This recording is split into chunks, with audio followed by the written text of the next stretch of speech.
pagsapit ng simula ng ika-21 siglo, ang Umbrella Corporation ay naging pinakamalaking komersyal na entidad sa VS. Karamihan sa mga tahanan ay gumagamit ng kanilang mga produkto, at mayroon silang malaking impluensya sa politika at pananalapi. Ang hindi alam ng mundo ay bukod sa paggawa sa teknolohiya ng computer at pangangalagang pangkalusugan, ang kumpanya ay gumagawa din sa teknolohiyang militar, genetic experimentation, at mga viral na armas. Sa ilalim ng Raccoon City, ang Umbrella Corporation ay may genetic research facility na tinatawag na Hive. Isang araw, isang magnanakaw ang sumubok na nakawin ang isang genetically engineered na virus at nabasag ang test tube na agad nakapagkontamina sa buong lugar sa pamamagitan ng mga ventilation vent. Dahil dito, nabaliw ang mga asong ginagamit sa pagsubok. Ang pasilidad ay pinamamahalaan ng isang artificial intelligence na tinatawag na Red Queen, at nang matukoy ng kanyang mga scan ang kontaminasyon, agad niyang inactivate ang emergency protocol. Sa simula ay inakala ng mga empleyado na isa lamang itong fire drill, ngunit kalaunan ay natuklasan nilang nakakandado ang lahat ng pinto at hindi sila makalabas. Ang Red Queen ay naglabas ng nakamamatay na gas upang alisin ang sinumang itinuturing niyang nahawahan, at isa sa mga elevator na puno ng mga tao ang nahulog at bumagsak, ngunit ang isa ay nagawang huminto bago mangyari ang isang aksidente. Nagawa ng mga empleyado na piliting buksan ang mga pinto, ngunit nang ilabas ng isang babae ang kanyang ulo, nakita siya ng Red Queen sa mga kamera at muling inactivate ang elevator upang patayin siya.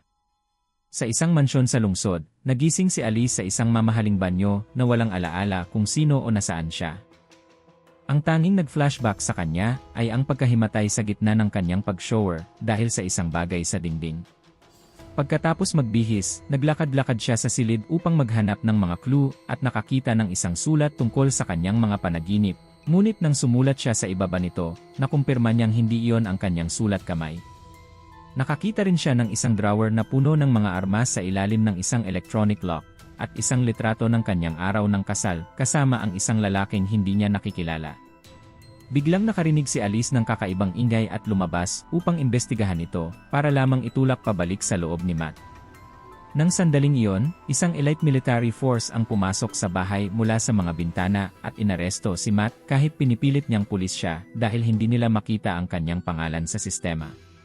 Tinawag ng leader na si James si Alice na sundalo at hiningi ang kanyang ulat, ngunit hindi niya alam ang sinasabi nito. Pagkatapos ay nagbukas ang koponan ng isang lihim na daanan sa likod ng isang dingding na naglantad ng isang tren na magdadala sa kanila sa Hive.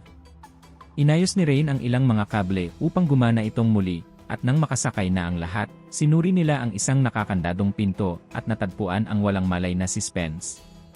Nakilala siya ni Alice bilang ang lalaki mula sa litrato, at ang pagkakita sa kanya ay nagpaalala sa kanyang araw ng kasal. Nang suriin niya ang kanyang singsing sa kasal, natuklasan ni Alice na nakasulat dito ang property ng Umbrella Corporation. Ginising ng koponan si Spence ngunit wala rin siyang maalala.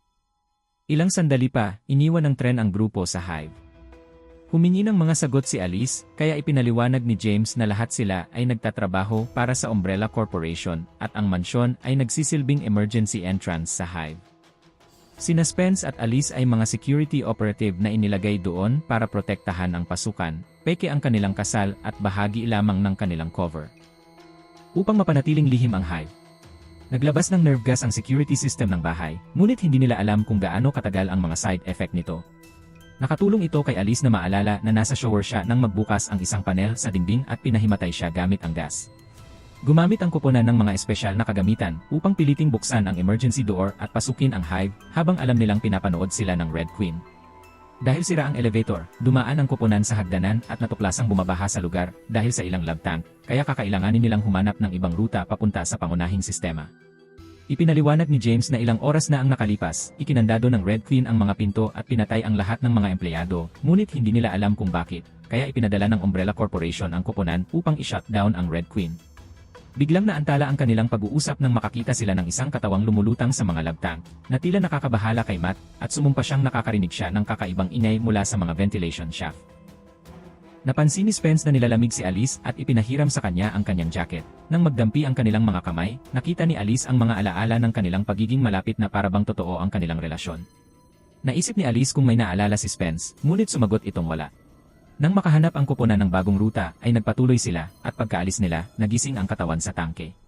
Ilang sandali pa, nakarating ang koponan sa isang silid na tinatawag na dining room sa mapa. Ngunit sa halip ay nakakita sila ng mga mahiwagang makina, na nagtulak kay Matt na tukuying marahil ay nagtatago ng mga lihim ang korporasyon dito. Sumilip si Alice sa loob ng isa sa mga kakaibang makina, at nakita ang isang uri ng buhay na organismo, ngunit pinaalalahanan siya ni James na magpatuloy. Habang ang ilang ahente ay naiwan kasama si Matt sa silid na ito, ang natitirang bahagi ng koponan ay nakarating sa opisina sa labas ng Red Queen Chamber. Gumamit si Chad ng computer upang i-bypass ang defense system at nagbukas ng isang koridor patungo sa kanyang chamber. Dinala ni James at ng ilang ahente ang isang electrical charge explosive sa chamber upang i-shutdown ang Queen, ngunit biglang muling nakandado ang mga pinto. Naglabas ang Queen ng laser defense system na nagsimulang patayin ang lahat ng ahente sa koridor, at habang sa simula ay nailigtas ni James ang kanyang sarili sa pamamagitan ng pag-iwas, dumami ang laser at napatay siya nito nang siya ay bumagsak. Nagawa ni Chad na i-shutdown muli ang defense system at iginiit na dapat nilang tapusin ang trabaho.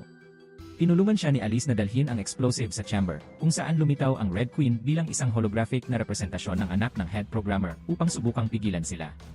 Binaliwala siya ni Chad at inactivate ang explosive, na agad nag-shutdown sa Queen, ngunit pati na rin sa pangunahing pinagkukunan ng kuryente. Binuhay ng backup system ang mga emergency light, ngunit kung wala ang mga depensa ng Queen, lahat ng pinto ay bukas na ngayon. Habang nag-uumpisang magtrabaho si Chad sa pagrebuot sa Queen, nakarinig ng mga ingay sina Matt, Rain, at E sa silid. Pumunta si Rain upang mag-imbestiga at nagulat nang makita ang isang survivor. Ngunit ang taong ito ay biglang tumalon sa kanya at kinagat ang kanyang kamay. Binaril ni E ang mga binti at braso nito, ngunit walang nangyari, kaya kinailangang barilin ni Rain ang ulo nito upang tuluyan itong mapabagsak. Habang naglalaban, nahulog nila ang mga susi ng posas at kinuha ito ni Matt habang nagkukunwaring sinusuri ang dugo sa sahig na namuo. Hindi ito dapat mangyari dahil ang dugo ay namumuo lamang kapag patay ka na nangangahulugang isang zombie ang survivor na yon. Nang sandaling yon, bumalik sina Alice, Spence, at Chad, at pagharap ng lahat, nawala na ang katawan ng survivor. Walang oras ang koponan upang magplano kung ano ang susunod na gagawin dahil ngayon ay bukas na ang mga pinto, kaya lahat ng mga empleyadong naging zombie ay lumalabas sa mga opisina at hinahabol sila. Agad na pinagbabaril ng mga ahente ang mga zombie para pigilan sila, ngunit tinamaan ng ligaw na bala ang isa sa maraming kakaibang makina at naging dahilan ng pagsabog nito. Dahil sa lakas ng pagtama nito ay naalaala ni Alice ang pagpupulong niya kay Lisa, kung saan nangako si Alice na bibigyan niya siya ng access sa virus. Tumama rin kay Matt ang impact at nahulog niya ang mga susi sa isang butas sa sahig. Kinailangan niyang gumapang sa ilalim ng isang mesa at sipain palayo ang mga zombie habang pinupulot niyang muli ang mga ito. Sa kabutihang palad ay nakuha niya ang mga ito bago pa siya hilahin ni Alice palayo. Kailangan nilang hanapin ang mga ahente dahil nagkahiwa-hiwalay sila noong nangyari ang pagsabog. Sa pag-uusap tungkol sa mga ahente, naubusan na sila ng bala, kaya gumamit si E ng espesyal na code para magbukas ng pinto para subukang tumakas.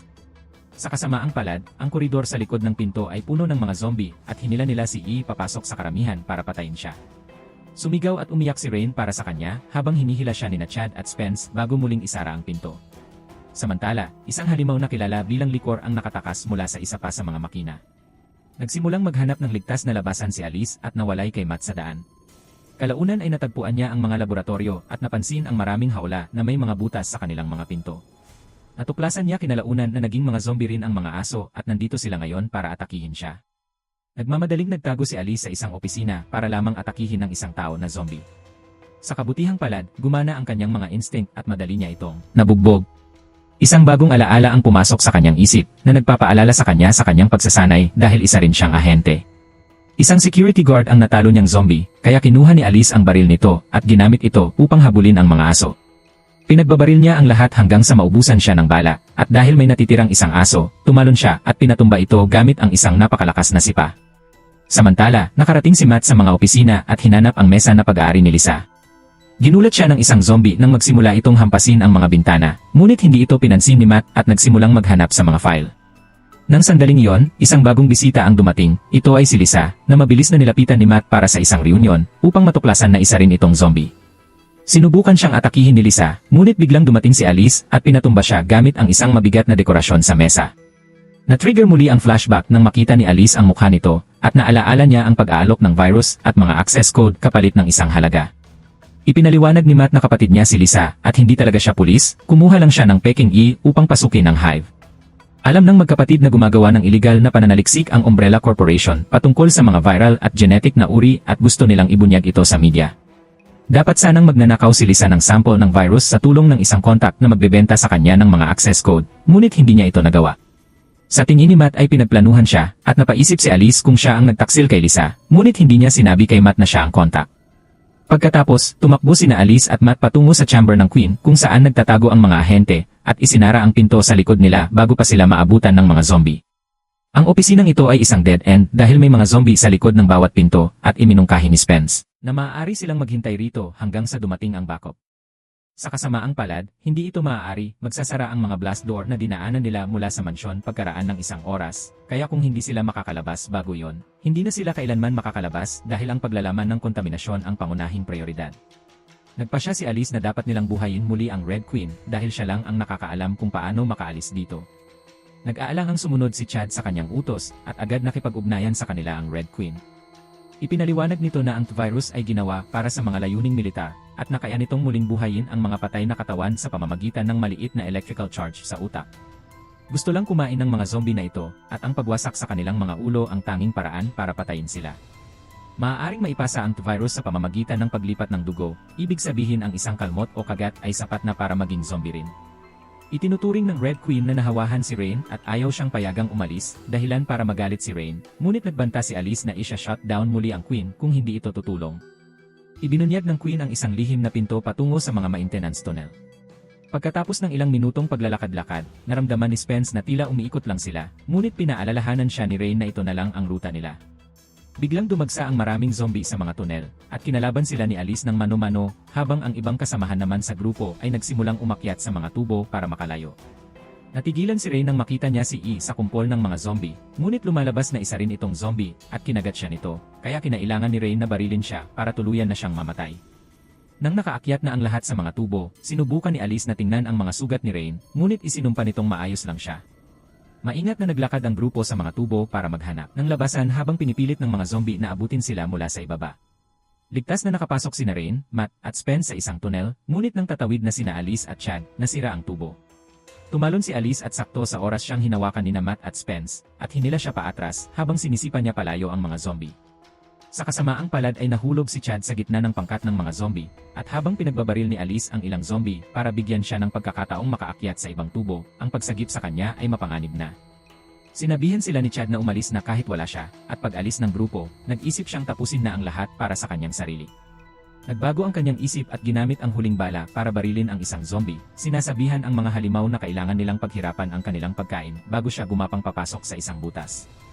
Ilang sandali pa, nakarating ang grupo sa lab area na walang aberya, bagaman kailangan nilang tulungang maglakad si Rain dahil nagsimula na itong magsuka.